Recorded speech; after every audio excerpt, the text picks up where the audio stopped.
bwenzija wano kati nga bwenzize leero nyinza obutaba na exact crime statistics ezikwatagana nezaaki, naye bwe mba neetegese bulungi mba nsobola okuziwa.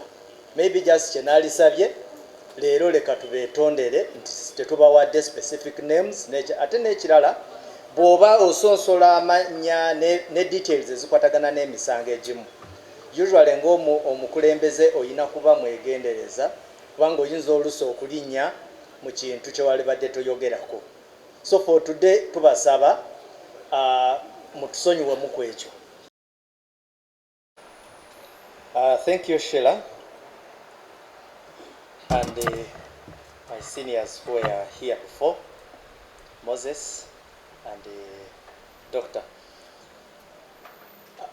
On behalf of Uganda Police Force, I will re-echo a very strong statement in line with the enforcement against the theft or the security of medicines and drugs for the country.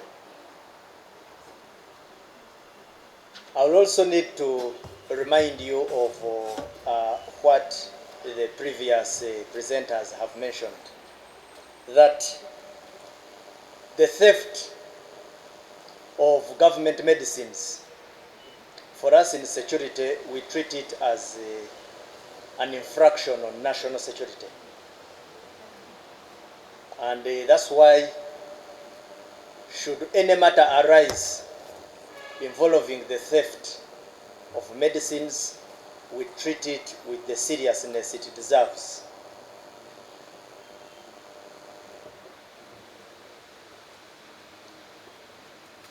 It is our wish as security forces to police a healthy population.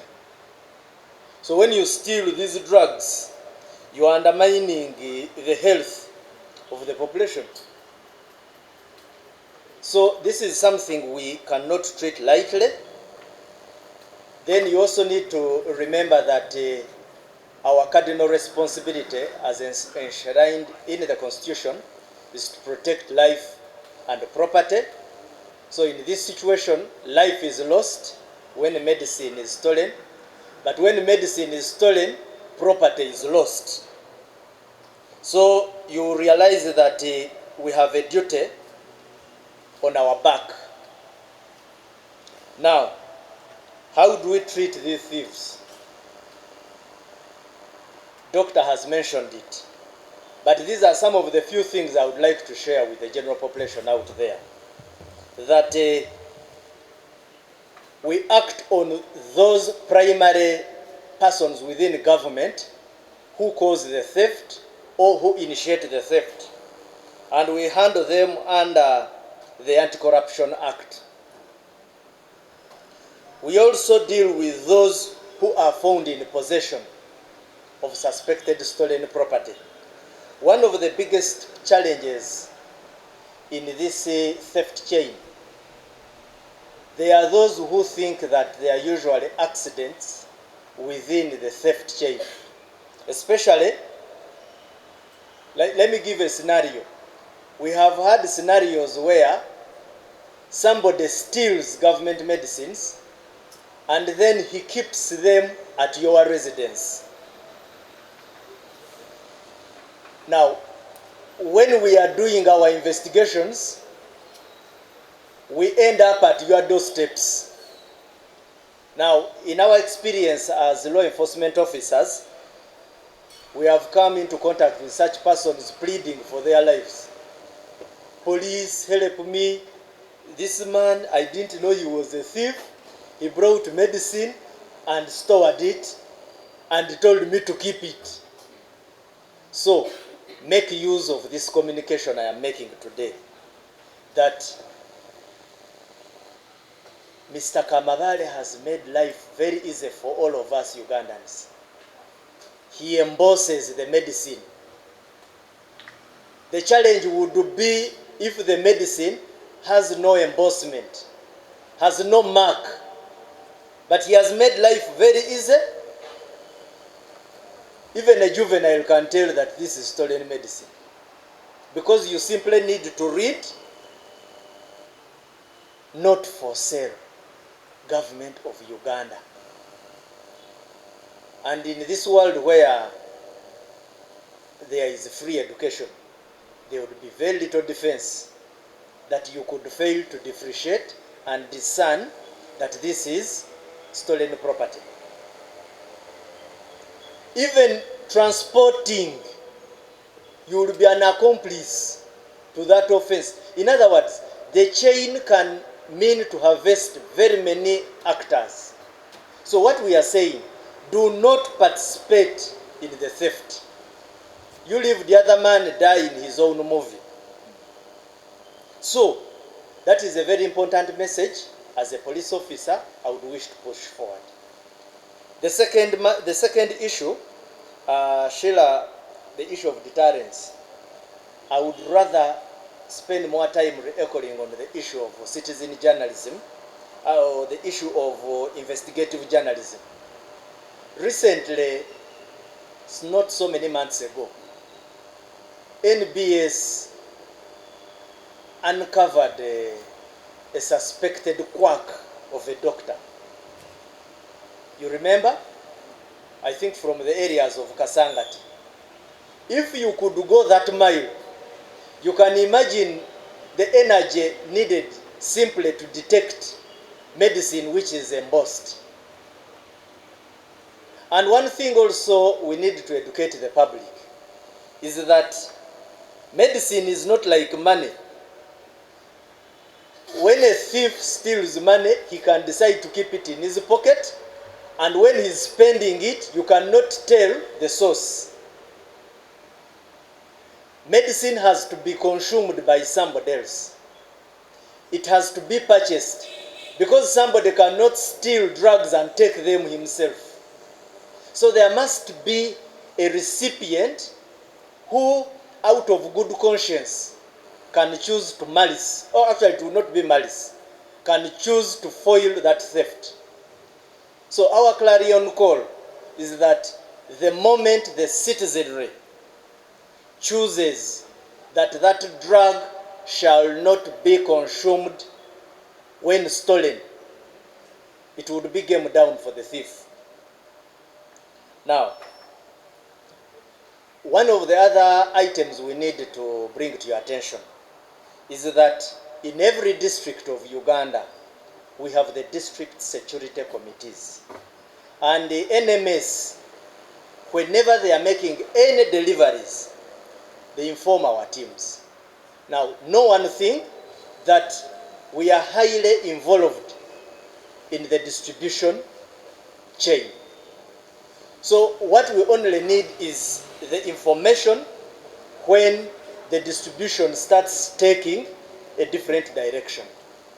By District Security Committee, I mean a committee headed by the RDC or RCC of a district or a city, where the DPC, the OCCID, and the Crime Intelligence Officer of the district or division sits on that committee. So we have a fully fledged network. I don't see why the citizens would not make use of that structure. Whistleblowers, we give you guarantees. The moment you blow the whistle, we are willing and ready to protect you. We have done it before, we can always do it. So our commitment is to ensure that we liaise with the general population and all other stakeholders, and it is the reason why I'm here today, that we speak one voice, we speak it strongly, and make a very strong commitment that should anybody touch our drugs, our medicines, he will be threatening national security, and we need to deal with him with a very strong arm. And that's why I'm here today. I thank you, and thank you very, very much for giving us all this attention. Maybe the honest of time kanjitemu mu bufunze, naye kantandikire wansi ku issue gye mubadde mugezaako okubuuza ku ekintu eky'ennamba n'amannya. Leka nange nyimirire wano mpagire dokita ku kyabadde ayogera. One, kati nga ffe poliisi usually tutera okufulumya crime statistics ng'omwaka gukola ki era usually tubayita. So bwe nzija wano kati nga bwe nzize leero nyinza obutaba na exact crime statistics ezikwatagana n'ezaaki, naye bwe mba neetegese bulungi mba nsobola okuziwa. Maybe just kye naalisabye leero leka tubeetondere nti tetubawadde specific names ate n'ekirala bw'oba osonsola amannya ne details ezikwatagana n'emisango egimu usually ng'omukulembeze oyina kuba mwegendereza kubanga oyinza oluusi okulinnya mu kintu kye wali badde toyogerako. So for today tubasaba mutusonyiwemu ku ekyo. Kanjogere kanziremu mu question omwami omu wayogedde ng'ogamba nti ogwo omulimu gwammwe poliisi ne NMS nedda ssebo. Ddayo mu constitution ya Uganda osome article 17, the duties of a citizen. Duties ndooza nyingi naye at least kankuweeko zino zenzijukira. The duty to cooperate with lawful agencies in maintaining law and order. Duties za citizen mu constitution zikukakatikako okukola ki? Okukolegana naffe okukwasaganya oba okukwasa amateeka.